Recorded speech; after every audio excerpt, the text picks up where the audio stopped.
Dopo il sit-in pro Gaza ai piedi del ponte di Rialto, il presidio davanti al municipio di Mestre, continuano le mobilitazioni in città.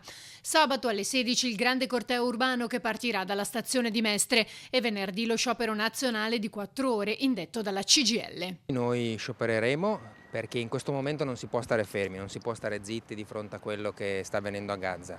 È in corso uno sterminio di quel popolo e sono in corso scelte anche economiche che compromettono la situazione del nostro paese. La scelta di continuare gli investimenti in armamenti, nella spesa per armamenti, compromette la spesa nella salute dei cittadini, nel welfare, dei sistemi pubblici di assistenza.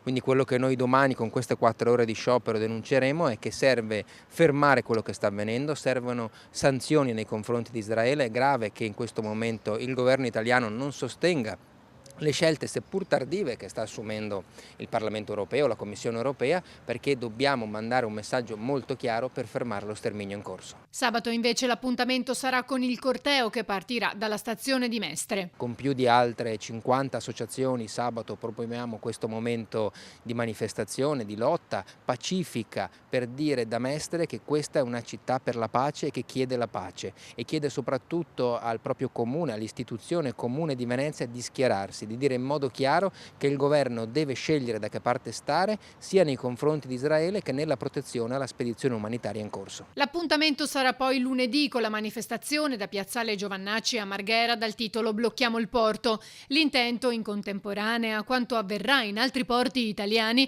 è quello di porre un blocco esterno all'accesso al porto. Un unico grande blocco, si legge nell'appello, una muraglia umana a fermare uno degli snodi del commercio mondiale da cui transitano anche le armi dirette a Israele. Nessuna merce complice del genocidio deve passare, si legge ancora.